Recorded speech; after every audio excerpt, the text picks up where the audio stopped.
Yo, it's Young Gerald, G-Eazy from Oakland, California, out here in Montreal. What's poppin'? The Bay, the Bay influenced everything.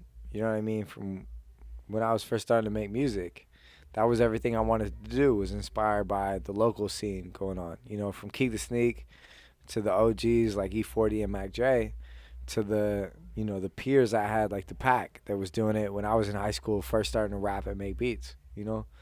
What I wanted to make was what I was hearing on KMEL all day. When the mid 2000s, when the hyphy movement was going on, that was a big inspiration. Well, we had been planning this tour. I knew I wanted to get back out on the road and just spread the word about the new album, and just get out there and see the fans. And whenever you're planning a tour, you got to think about, all right, who do we want to bring out? Who do we, you know what I mean, the lineup and everything. And I've been a fan of Rocky's music and Tori's music. And, we met each other, like, across the whole way. And it was like, all right, this would be dope. Put this lineup together that, you take this side and this side and this side and you put it all together and it creates this interesting dynamic, I just did a song with E-40. And for me, that's like, E-40 is to me as to Jay-Z as to anybody else. You know what I mean? Growing up in the Bay, he's a legend. I mean, he's legendary everywhere, but especially for me growing up on that. So to have him on the album, that's as big as anything in the world. I'm excited about that. When I was a kid, my moms would play like a ton of the Beatles and Bob Dylan and that kind of shit. So I think that's maybe where some of the mid-century, like 50s doo-wop, you know what I mean, like classic rock shit comes from, sampling that and putting that with the shit that I'm making now, But then it's grown past that. And the thing about South by is it's just nonstop. It's just so crazy. There's so much going on in that week in Austin, Texas, that it's like all day long. So for my whole South by trip, you know what I mean? Like, not coming from home, coming from tour to South by, back to tour, we maybe had to combine, like, I slept like a maybe 3 hours in all of South by, and you just go. I played a whole day of shows and then fell asleep at 5 a.m. and woke up for a 7 a.m. interview with Sway. Like, you just do it. You know what I mean? You just know that South by Southwest is a whole lot of shit, just into these, 2 or 3 days you spend out there and you just do it.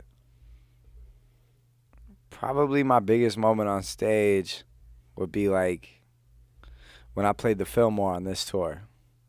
And the Fillmore in San Francisco is a very legendary venue, but for me, like growing up in the Bay, I saw Kanye at the Fillmore when I was like 13 on a college dropout tour. So getting to play that same venue, and selling it out like that was crazy. I mean, that was a moment. That was crazy. I think just growing up in the Bay, like I was like 12 or 13 when we started smoking. Like, it was just a part of the culture growing up in that area, And it's just, I don't know, it's been a part of the music.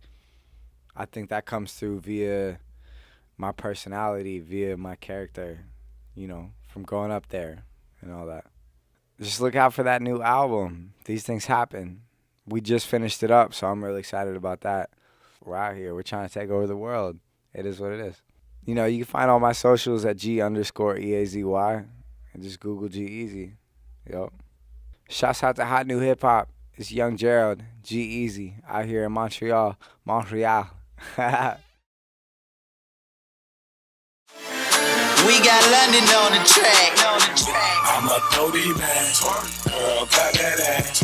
I'm a 30 man, girl, clap that ass. Girl, bust it, break your back, boy, real nigga. Girl, bust it. I know you got the Bacon with Kasky web series, and even a fan page in your honor called Kasky's Kitchen. Yeah. But before you were cooking up rhymes, I understand you actually started out washing dishes at Tuscany's. Oh yeah, wow, you know about Tuscany's? That's like I understand that you actually started off rapping karaoke, like into your little sister's tape recorder. Yeah, I did a little bit, you know what I'm saying, when I was a real young guy. Yeah, that was the easiest way to hear yourself. Right. To hear yourself back.